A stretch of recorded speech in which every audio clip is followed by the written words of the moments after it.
ce cours sur la paracha de Mishpatim, Tafshin Ayin Bet, 5772 de cette année, et va être fait pour l'élévation de l'âme du rabbin Bernard Schoenberg, Dov Ben Yehiel, Yezichro Baruch, Amelachem al Kol Betav, Yahou Zermon Nefesh Shama Shekasher, Dov Ben Yehiel, Wahadna Yetenechet Bagdad Kwan Amen, Be'ezrat Hashem. Dans la paracha de Mishpatim, qui est essentiellement faite de lois qui régissent les liens entre les hommes, la conduite qu'il faut avoir lorsqu'on a fait un dégât chez quelqu'un, on va voir qu'il y a aussi un autre aspect de l'interprétation de ces versets qui ont l'air de parler uniquement de lois qui concernent des dégâts causés d'un individu vis-à-vis d'un autre, mais qu'en réalité, il y a aussi ce qu'on appelle le drouche, ce côté qui fait allusion à autre chose qu'à part c'est la loi qui est mentionnée dans la Torah. C'est justement parce que ce sont des paroles divines qu'elles peuvent avoir tant d'aspects, tant de faces, tant de facettes, parce que ce sont des paroles de Dieu, donc elles ont cette force d'avoir tant de facettes. Et alors le pasouk se trouve dans le chapitre 22, pasouk He. Kitetse Esh. Il n'y a pas marqué que quelqu'un a allumé un feu, mais il est marqué que lorsqu'un feu sortira. Ou Matz'a Kotsim. Et donc ce feu a trouvé des ronces. Vene Echal Gadish. Et donc a été mangé, a été brûlé. Donc Nechal, c'est traduction, on voudrait dire manger, mais ça a été brûlé. Gadish, c'est les bottes de foin. Au Akama, ou la grange dans laquelle le blé a été gardé. Au Asadé, ou bien un champ a été brûlé. Shalem Yeshalem Hamav'ir et Tabe'era. Paiera qui paiera celui qui a allumé ce feu. Bien sûr, on va voir tout de suite que Gemara va l'expliquer sous une autre forme, à part ce côté halachique, quelqu'un qui a allumé un feu et que ce feu est parti endommagé, qu'il est responsable de toutes les conséquences de son feu. Et bien sûr, la première chose qui prouve pourquoi les Chachamim ont donc voulu faire un drouche de ce pasouk, donc un côté non halachique, un côté plutôt différent, c'est que lorsqu'on nous dit Umatza Kotsim, quelle différence les ronces qu'on brûlait, en quoi on a besoin de nous mentionner que ce feu a trouvé des Kotsim. Alors l'Agmara, dans Masechet Baba Kama, Daf Samer Amoud Aleph, donc page 60, première partie de cette page, dit comme ça, Amar Rabbi Shimon bar Nachmani. Rabbi Shimon, le fils de Nachmani, Amar Rabbi Yochanan, nous dit au nom de Rabbi Yochanan, et pour Anout Baal Haolam, et là Bizman Shareshaim Baolam. Les malheurs, les souffrances, c'est-à-dire tout ce qu'on peut, les catastrophes, toutes les choses les plus terribles viennent dans ce monde qu'au moment où les Reshaïm sont dans ce monde, les impies, les gens mauvais sont dans ce monde. Et là, il est marqué une phrase un peu dure dans la Gemara qui nécessite explication. Ve'ena mathelet ela mina tzadikim tehila. Et quand commence le mal à agir, il commence à s'attaquer aux tzadikim en premier. Chez Nehemar, comme il est dit, qui tetse esh, lorsque un feu est sorti, donc il ramène ce verset, ou matza kotsim, et elle a trouvé des ronces. Et matash et matai esh yotza, quand est-ce qu'un feu sort, bisman shekotsim metsuyanim la, lorsque des ronces sont trouvées à côté d'elle. C'est-à-dire que ici le mot kotsim, les ronces, c'est fait allusion aux reshaïm, aux gens mauvais, aux méchants, aux impies. C'est à eux que fait allusion le mot kotsim. Ve'ena matrelet et la mena tzadikim, et comme on a dit qu'elle commence malheureusement se fasse attaquer aux tzadikim, tehila en premier, chez Nehemar, comme il est dit, vene echal gadish.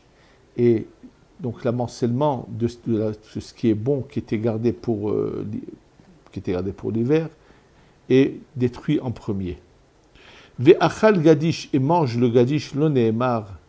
C'est pas marqué qu'il vient, il mange le gadish, et là, vene echal. Gadish, chez Nechal Katish Kvar.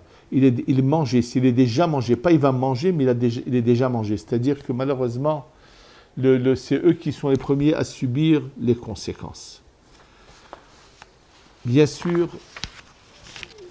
comme le dit le Rahim Akadosh, il dit que celui qui agit mal, il faut qu'il sache une chose, que indépendamment de la punition qu'il aura pour sa mauvaise conduite, il devra aussi rendre des comptes pour avoir été la cause du mal qui aurait été fait dans le monde à cause de lui.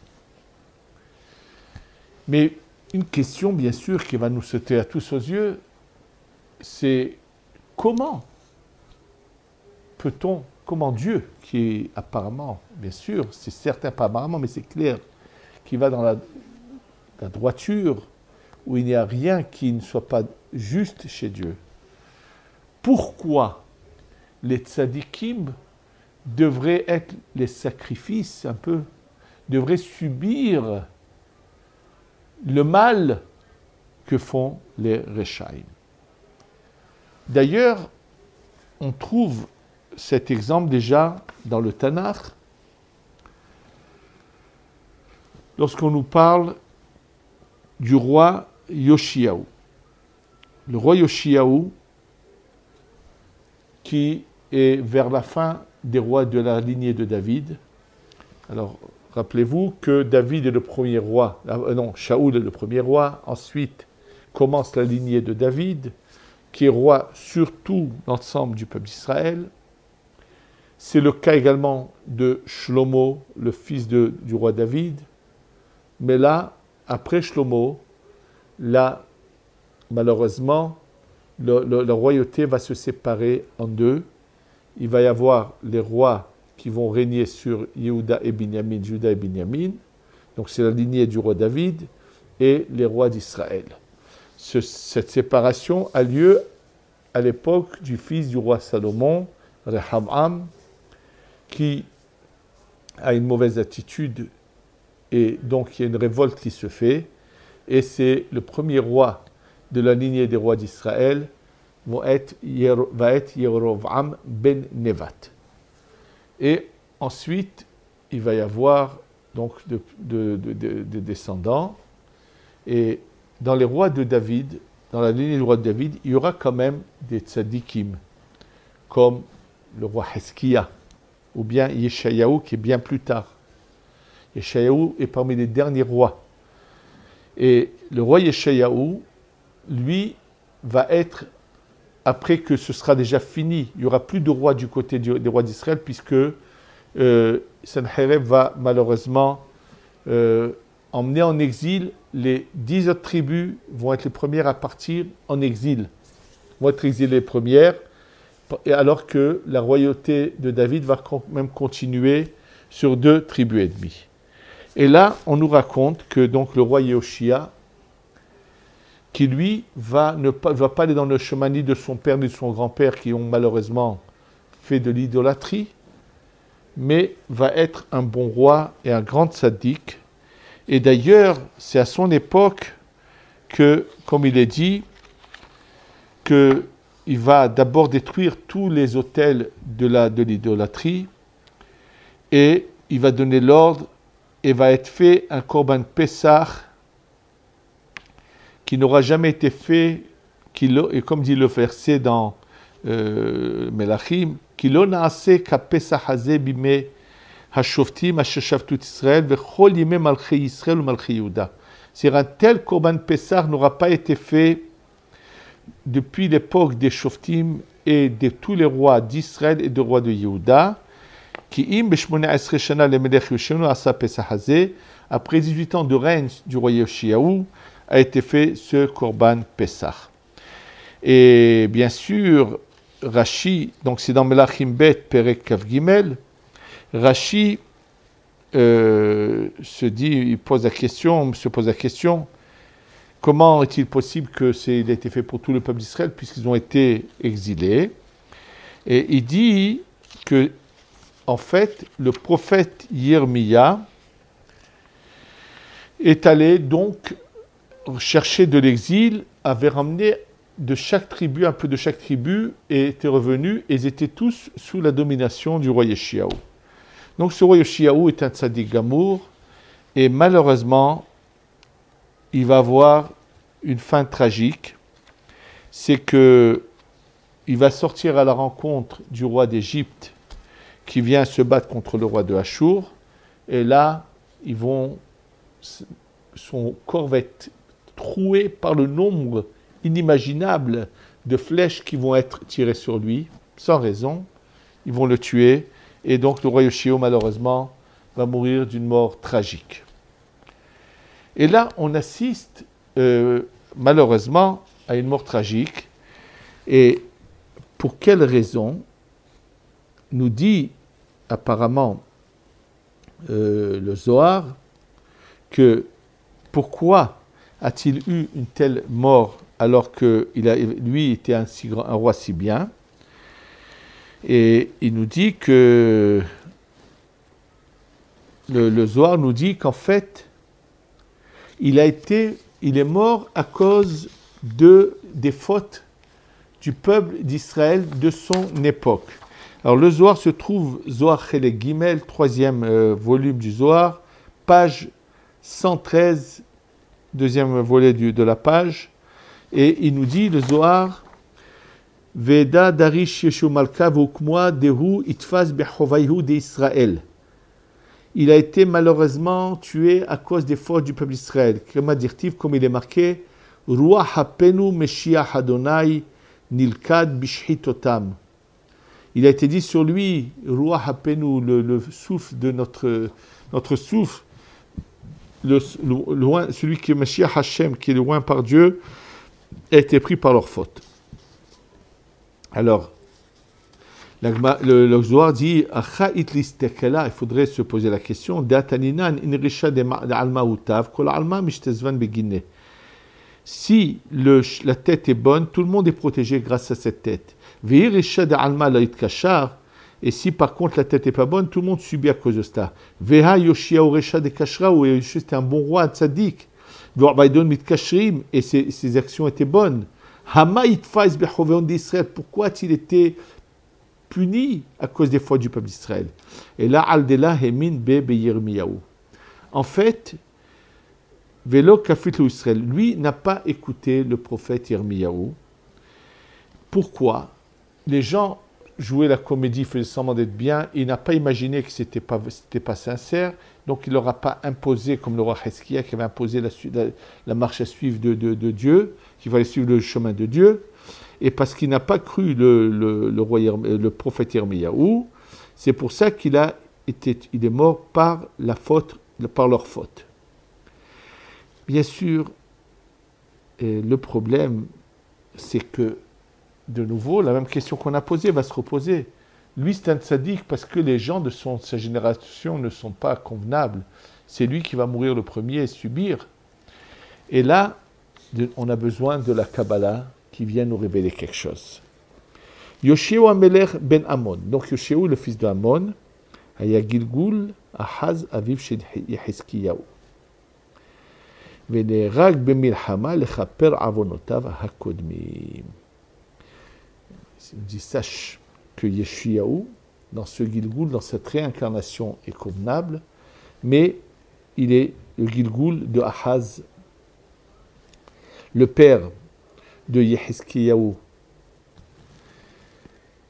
Amelech, et puisque lui, il vient donc pour réparer cette vie antérieure qui n'est pas bonne, c'est pour ça qu'il subit cette mort. C'est clair, ça on l'a souvent mentionné dans nos cours, que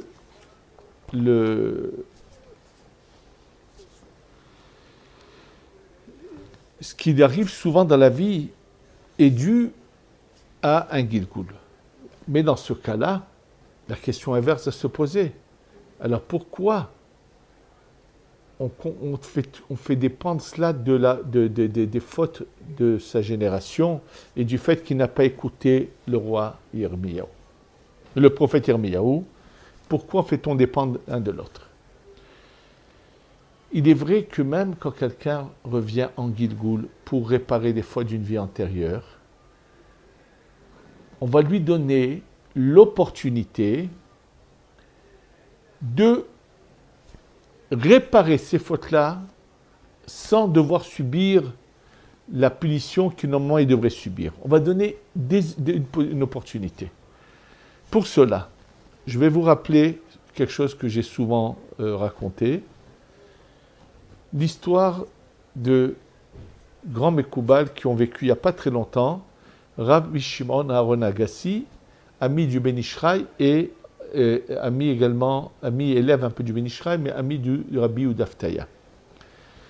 Et malheureusement, il va subir quelque chose de terrible. Il va malheureusement, de son vivant, enterrer 3 de ses enfants. C'est quelque chose qui est terrible. Et un jour, on va révéler à Rabbi Udaftaya comment ce décret aurait pu être évité, qu'il a une mitzvah qui s'est présentée, il l'a faite une fois, 2 fois, s'il l'avait fait une 3e fois, ça aurait pu être évité. Il est évident, on est tous des Gilgulim, on a tous un passé, c'est-à-dire on a tous vécu dans une vie antérieure où on a fait des erreurs, et on vient pour les réparer. Mais au lieu de les réparer d'une manière dure, Dieu nous donne l'opportunité de les réparer de manière différente. Dans le cas du roi Yoshiahu, si sa génération l'avait suivi, avait été correcte, les choses se seraient passées différemment, même pour lui. Et là, donc on fait dépendre, finalement, pourquoi il n'a pas réussi, lui qui était parfait, n'a pas réussi à changer ce décret, c'est parce que dans sa génération, il y avait des gens qui n'étaient pas là pour l'aider à cela par leur conduite. Donc on voit finalement que le mal, ceux qui font du mal, sont responsables. Ça ne veut pas dire que le tzaddik, donc je reviens à ce qu'on dit au départ, que le tzaddik est puni parce qu'il y a des gens mauvais, pas du tout. Sur ce tzaddik, il peut y avoir un mauvais décret. Simplement, si son impact, son influence sur eux fait qu'ils vont s'améliorer, ça pourra lui éviter ce décret qu'il y aurait eu sur lui. Et quand ce n'est pas le cas, malheureusement, il peut être lui le premier à subir leur mauvaise conduite, comme on l'a vu dans ce passouk. Ça, c'est une des apparences de ce verset-là, qu'on voit dans la parashat Mishpatim, donc on vient d'expliquer. On va avoir une autre apparence de manière différente d'expliquer ce passouk, puisque je vous ai dit qu'il y a énormément de facettes à chacun des versets de la Torah, et on va se baser sur quelque chose d'autre qu'on va essayer d'expliquer par rapport à cela. En fait, Kitetse Esh, un feu est sorti. Ve'achla Kotsim, et ce feu, ou Matzah Kotsim, pardon, il a rencontré des Kotsim, et donc ce feu a commencé à agir. On peut aussi le voir sous une autre forme totalement différente. Pendant la période, les 3 années où je dirigeais avec le Rav Elbaz la Yeshiva d'Or HaChaim, c'était un des rôles que j'avais là-bas, c'est que tous ceux qui arrivaient frappaient à la porte de la Yeshiva. Et là-bas, ce n'était pas une yeshiva comme les autres yeshivot où il y a des moments d'inscription, mais comme c'est une yeshiva de Baal et Tshuva, donc à n'importe quel moment de l'année, à n'importe quelle heure de la journée, pouvaient arriver des gens et vouloir faire teshuva et venir à la yeshiva. Bien sûr, ça ne se passait pas comme ça. En général, toutes les semaines, le Rav Elbaz allait quelque part en Eretz Israël, il lui était organisé une soirée, où il allait parler devant un public et réveiller les gens. Et c'est comme ça qu'il a réussi à convaincre, je ne sais pas, le nombre inimaginable de jeunes qui, grâce à lui, se sont repentis, ont fait ce qu'on appelle une teshuva. Il y a un cas exceptionnel qui est le suivant. Un jour est arrivé à la yeshiva quelqu'un qui n'avait pas vu le Rav Elbaz ni entendu, mais qui subitement est venu. Alors, bien sûr, attention, quand il est arrivé, c'est quelqu'un qui arrivait d'une des villes d'Israël en petit short. Puis il est venu, il m'a dit, je voudrais me faire accepter ici à la yeshiva. J'étais un peu surpris, quelqu'un qui arrive comme ça. Oui, et qu'est-ce que tu fais? Il avait un commerce en association avec quelqu'un, il avait un associé. Et je lui ai dit, dis-moi, qui c'est qui t'a convaincu à faire tchouva? Il dit, personne. Tout seul, c'est venu. Très étonnant, mais c'était le cas. Bref, il m'a dit, je veux la réponse. Si tu me dis que oui, je rentre, je vends la moitié de mon commerce à l'associé et je reviens en 3 jours. Ben, Dieu m'a guidé, je lui ai dit oui, viens. 3 jours après, il arrive en pantalon bien habillé. Et le premier Shabbat qu'il a passé à la yeshiva, pendant la tfila, il n'arrêtait pas de pleurer, de sangloter, à tel point que Rav Elbaz était persuadé que c'était quelqu'un qui avait un problème qui n'était pas tout à fait clair dans sa tête. Et j'ai dû vraiment me battre pour pas qu'il lui dise, écoute, c'est pas ta place ici, va chercher ailleurs. Et d'ailleurs, un jour, le Rav Elbaz lui-même m'a dit, tu sais, heureusement que tu as réussi à me retenir, à me convaincre.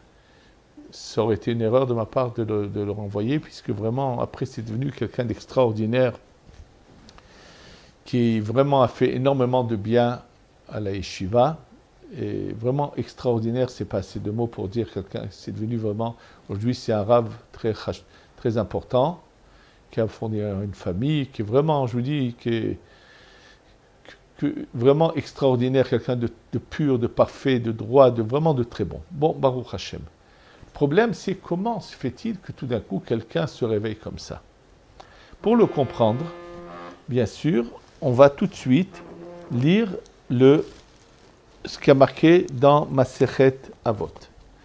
Dans Masechet Avot, Perek Vav, 6e chapitre, Mishnah Bet, Amar Rabbi Yoshua ben Levi. Rabbi Yoshua ben Levi nous dit, Bechol yom vayom, chaque jour, Bat kol yotzet me'ar Horev, une voix du ciel sort du mont Horev, ou machrezet, et elle publie, ve'omeret, et elle dit, Oy lahem, la beriot, me'el bona shel Torah.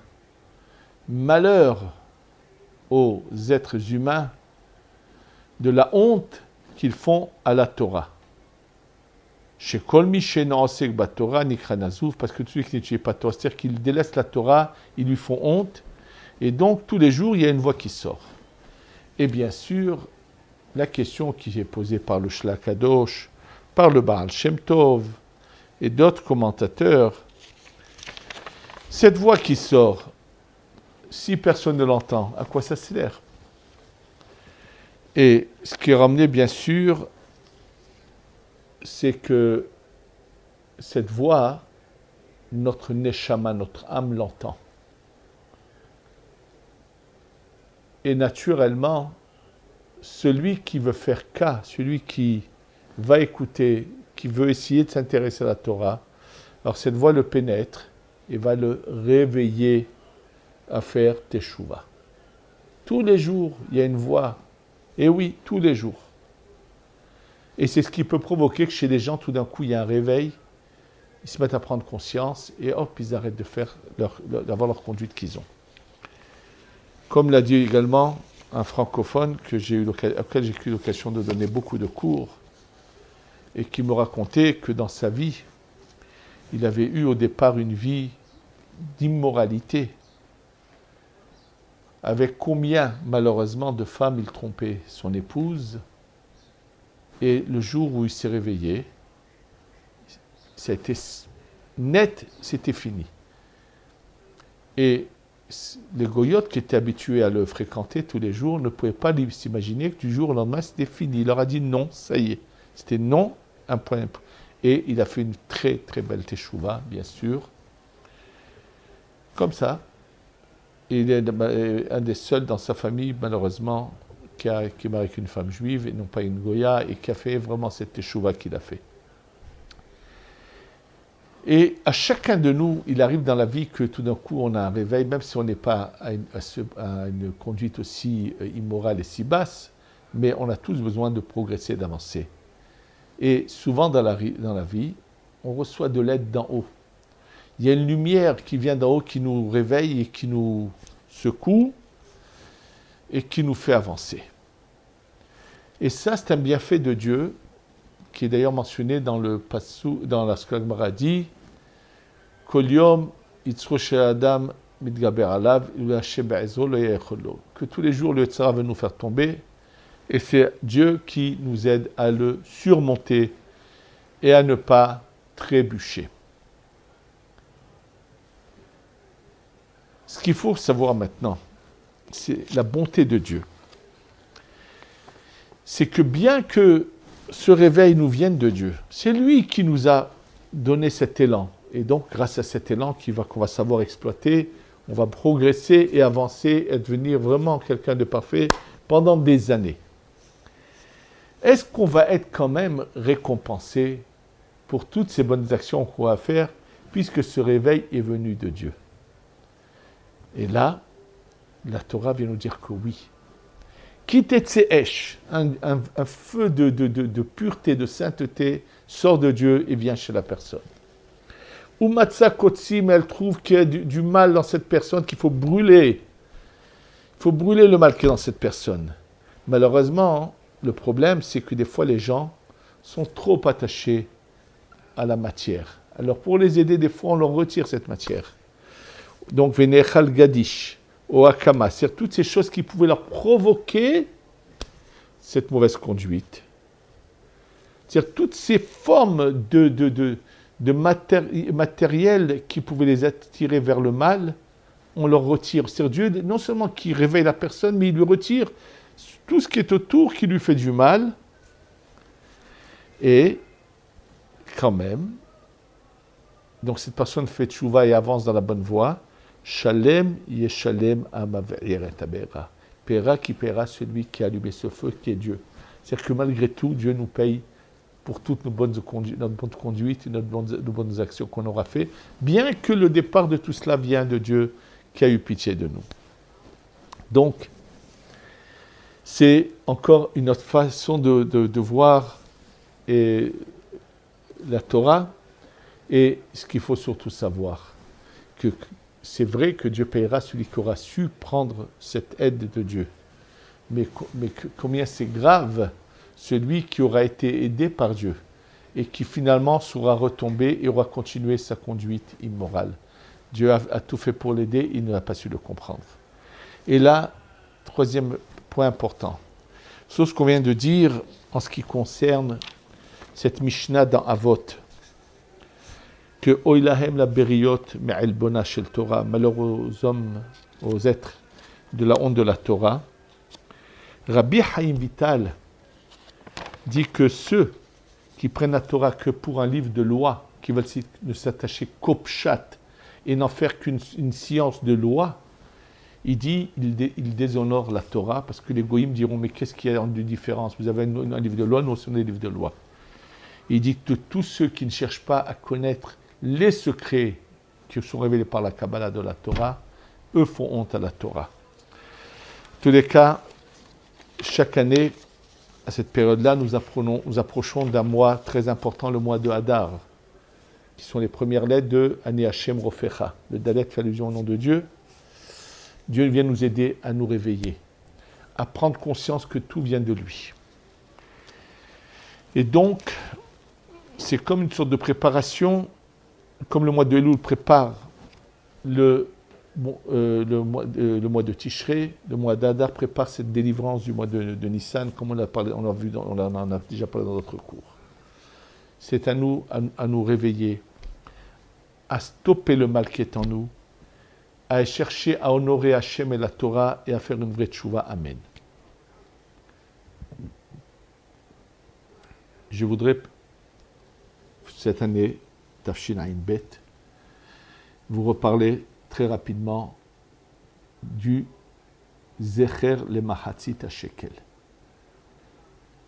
Le Mahatzit HaShekel est une monnaie qui était donnée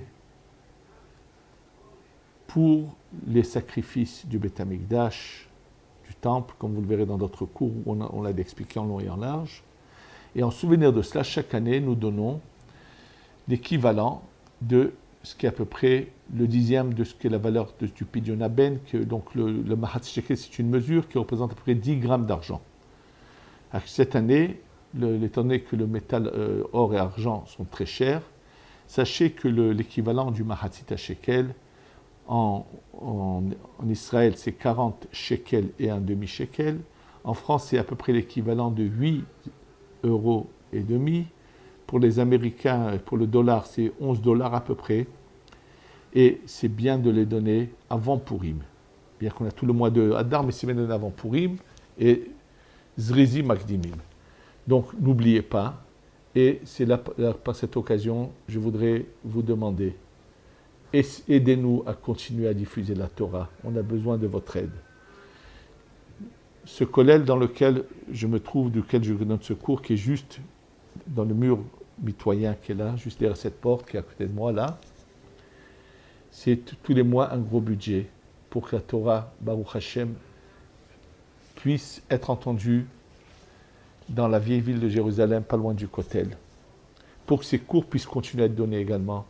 Pour ça que je demande à tous ceux qui peuvent nous faire parvenir le Zecher le Mahatzit Shekel, et que ça nous sera pour nous une aide précieuse qui nous aidera à continuer à diffuser la Torah. Je vous en remercie. Et que ce Zecher le Mahatzit Shekel, sur lequel il dit que c'est une kapara, ça nous aide à expier nos fautes et à nous rapprocher d'Hachem. Amen. Ve Amen.